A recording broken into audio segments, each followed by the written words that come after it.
In Blake Edwards' new film for Columbia Pictures, The Man Who Loved Women, Burt Reynolds displays remarkable taste in the women in his life. Kim Basinger is certainly one of the more remarkable women that he meets in this film. And Kim, I guess it's been within a year or so that we've had Motherlode, Never Say Never Again, and now The Man Who Loved Women, which means to say that you've been on film with Charlton Heston, Sean Connery, and Burt Reynolds. Now, how are you going to top this? Robert Redford next? I'm doing The Natural right now. Yeah. So, is it a question of just plain good luck that you've had such wonderful leading men, or has there been something you've been able to do to make this happen? No, it's just been timing, really. I mean, of course, luck has a little bit to do with it, but I don't give all the credit to luck all the time. I think it's timing in your life and just the way things happen in your particular situation. That's the way it was with me. It's just happening this way. Also gives you a chance to have some very interesting contrasts. I'm thinking of Never Say Never Again, especially. You were so vulnerable and so sweet. And The Man Who Loved Women, we can hardly apply those same adjectives. I'll let you describe Louise, if you would, please. Okay, she is a young Texas woman who married a very rich Texas man, older man, that and she is into kinky sex. Yes, indeed. That is that. Did you choose a kind of a method approach to this role? Did you Oh, have to work totally. hard? Did you have to work hard to make this happen? No, no, I don't know how to answer that. Wait a minute, Exactly. let me think about it. No, I came from nowhere, actually. I think the big change in Louise, I mean, the big creation of Louise came when Blake asked me to cut my hair, because my hair was very long, very, very long. And when I cut my hair off to that short, even shorter than what you actually ended up seeing in the movie, yeah, I just thought I was the ugliest broad you had ever seen in your whole life. So that, I know this sounds really strange, it just gave me an incredible freedom.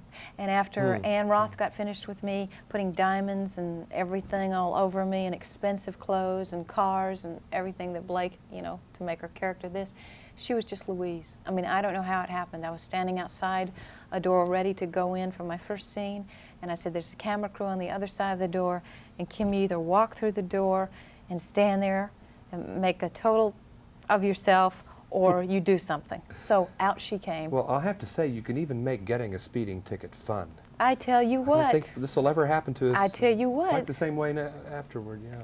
I bet you're glad the movie ended at that point, because I could have thought of quite a few many other places we could have gone. Well, in fact, I have to ask you, were there any scenes involving you and Burt Reynolds that maybe ended up on the editing room floor? Were there some other, even more kinky things going on?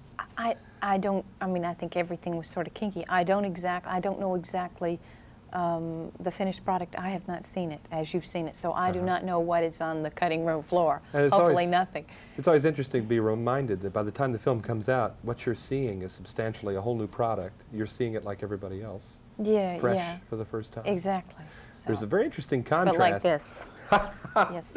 Well, the contrast between you and Burt Reynolds is striking, because you assume more of the predatory hunting kind of role that maybe a man would have, whereas Burt is the man, he's more the victim in this case, or the quarry, let's say. Absolutely. I just took it on myself. You know, one day we were doing this scene in the, when I bring him into our apartment for the first time, and all of a sudden I was standing outside the door, and I don't know why, but Simon and Garfunkel's Mrs. Robinson kept playing in my head, and I said, that's it. So I walked in there and said, okay, gotta watch what?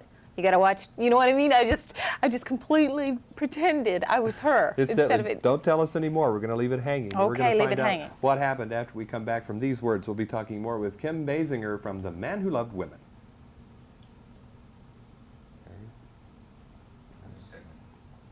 Start on you. Ready? Hello again. Well, I hate to make this sound like a serial, but it is a bit of a cliffhanger when you're talking about Kim Basinger's adventures and The Man Who Loved Women. We're going to get back to her now. You're with Burt Reynolds, of course, in this film. The two of you have a rather acrobatic, sort of strange relationship throughout the film.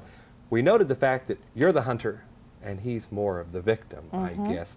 How do you see this film when you step out of character now, when you look at it as Kim Basinger?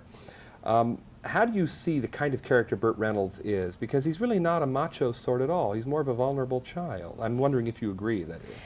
Now you mean me looking at David the character, just Kim as you Basinger would looking, as Kim Basinger, maybe meeting this person in your own travels. looking at David.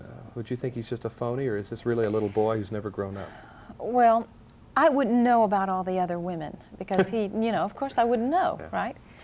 So I think, of course, in my past I have fallen for, if that's the word, a vulnerable man who fallen for in the way of friendship, or just, women sometimes think that they are psychology majors, so therefore, and we do a fine job of it, so they take on the challenge of, oh, the mother tiger in them, sort of, oh, what's wrong? I hope the what's men are happening? taking notes out there. You know what I mean? Oh, yes. Some men are like this. So, and that's very, very, that's very appealing to a woman. It really is. So I think, yes, not knowing that David's totally insane and is following a pair of legs, and if I met him or had met him in my past, which I did meet a David maybe along the way, I'm sure I've had one, yes, I've had a little relationship with him as far as just a friendship or whatever it turned into be, just him playing on my sympathy, yeah. Well, I him. was wondering if you'd mind if I got a bit personal for a moment and asked you that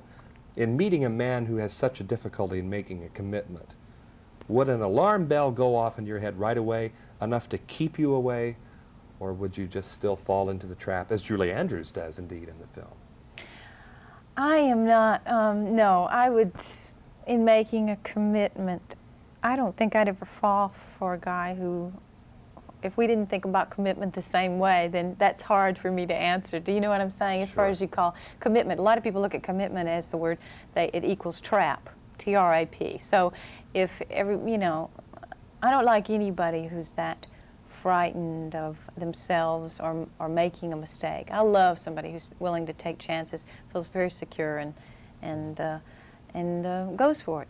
Do you think the film might have a special appeal, however, to a world in which maybe commitments seem a little bit harder to come by and more of a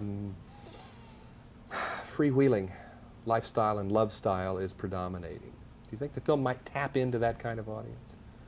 Or do you agree that that's happening at all? I don't understand your question. Do you think the film might appeal especially to a world in which commitments are harder to define and ever harder to attain? Is Reynolds really such an unusual They person? are, yes. We're talking about the 80s. We're living now, and it's not that he's so unusual. I think we're just, of course, it's a case study, one case study of human being. I think you'll find a lot of that out there, psychological warfare with yourself now, because men and women's roles are so undefined now. They're so crossing over. So yes, he's a very confused man and a very confused character. I'm not sure. I would hope the film appeals to everybody, but I can't put it in a group, or I can't say I don't know. Certainly Louise is not confused.